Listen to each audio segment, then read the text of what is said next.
Well, welcome to Hamilton County Coaches Show. I'm Perry Williams, and today I got Coach David Sharpe. Coach Sharpe, it's always good when you're thinking about playing a football game in November, right? November football is my favorite term. Yeah. Well, let's talk a little bit about Friday night's game.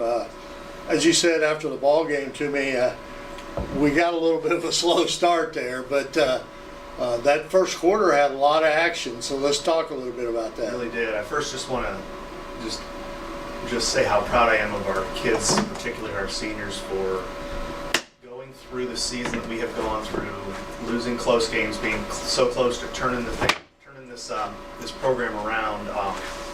They deserve to win a close football game on Friday night.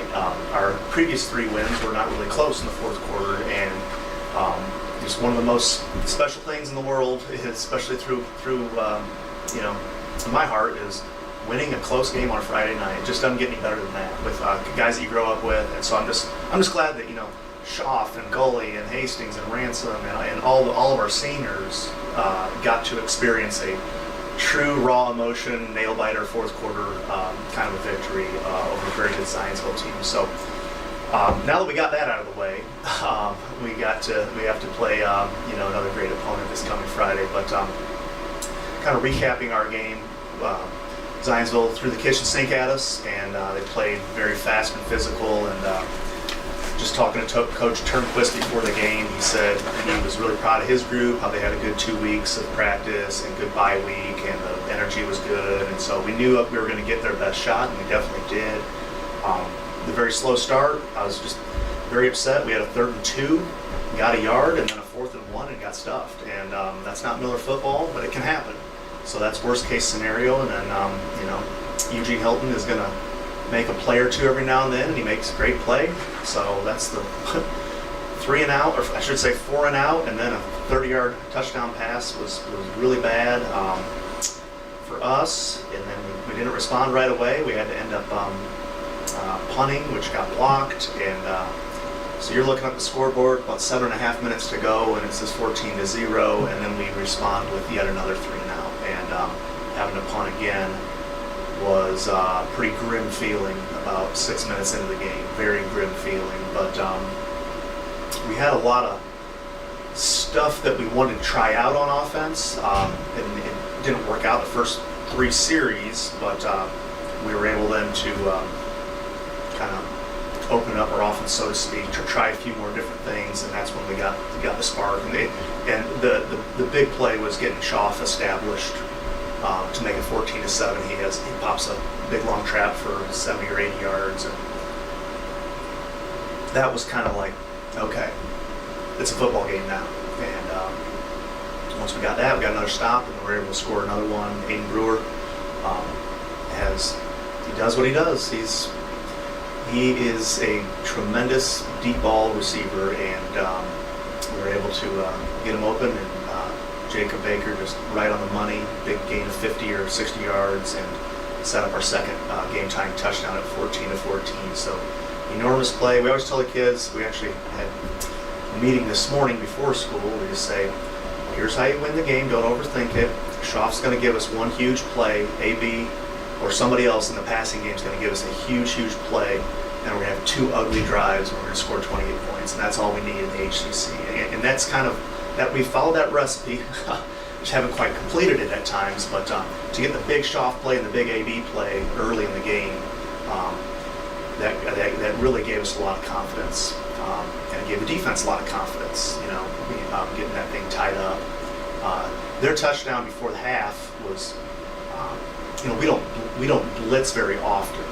We prefer to drop more guys in the pass coverage and rely on our defense line to get through. There's different philosophies on that, but that's kind of been our philosophy with this group. We like the way our D line can pass rush. But we did decide to do a blitz on 3rd down and 3rd down and 7, and Zionsville guessed right and drew a middle screen and walked in. So that was a big play for them. We did not end the first half well at all. That was definitely, I don't think I had very good clock management whatsoever. I did end up giving them the ball back. I got a little greedy, tried to push the ball downfield, throw the ball downfield. They had some incomplete passes. clock stopped and we had to end up punting, and they had a great shot at a field goal right before half, which would have been enormous. And Yeah. so very fortunate that he just missed it to the right. He just pushed it an inch or two to the right, or it's a different game. They're up 10 at half, right?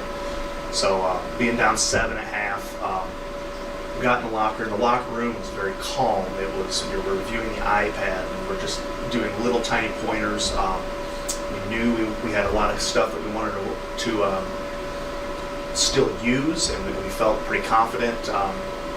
Here's why this play didn't work, see. Oh, here's why this play did work, see. So let's go back to this, let's adjust this, blah, blah, blah. And got a big stop right away. And then the second half was really just Logan went to work. And it wasn't just all Logan. We did snap the ball to just direct snap to him quite a bit for some big gains. But, Baker made a couple of huge plays in the second half. We're able to just little things like spitting a bubble screen and then doing a keep play. Baker was running through tackles and a big gain of 25 or 30 for the game tying touchdown, I believe. And like I said, Sharpe just kind of put the town on his back late in the third, early in the fourth, and had the big plays that kind of sprung us out to that lead. And then we were able to tack on the field goal. Jack nails that 37, 38-yard field goal. No doubt. That was big, yeah. That was huge. And then just the last stop, they converted a 4th and 4 right before we stopped them on 4th and 3. So it was just like they would not go away. They're a pesky group. And big play was Corbin Hornicle. Like Grayson Owens really jams the tight end really well, and then Corbin Hornicle as the linebacker comes in and makes the play for a loss of 1 or 2. And that's just when our sideline erupted, and it's like we put so much time in, every single person in this program, just to have a moment like that. And it's all worth it, It's all worth it to have that type of atmosphere, and the kids have the time of their life. To ice the game, has there ever been a more Logan Schaffner play than clearly he's going to have a gain of 80, but he slides to put the game on ice, knowing that clock was running. If I score, they might have a 1% chance to score onside kick score. So he's just like, I don't need the extra stats, I don't need the extra touchdowns. I just want to win a playoff game, and so wisely slides down, and the game was over, right? So afterwards, we're just like, celebrate for 2 or 3 minutes, but get over it, because we just assumed that Westfield was going to win, and they clearly did. And it's like the Shamrocks are coming to town. We got to get over this Zionsville game. I think we are definitely over it. I think we're over it on the bus ride home, and getting ready for the team down the street, the Shamrocks. Yeah, so now you go to work and this week, and on Friday night we get to play at home, which Hamilton County TV will be broadcasting. Let's talk a little bit about Westfield, because I don't. There may be bits and pieces of surprises that Westfield does, but Westfield is Westfield. With Jake Gilbert over there, he plays the same style of ball, and he likes to score and things like that, and has a potent offense. But it'll be interesting if we can get our ground game going and those type things. Let's talk a little bit about that. Right. Coached against Jake a lot in a short amount of time, and he's the best coach I've ever coached against. I think this season is his best coaching job, along with that great staff.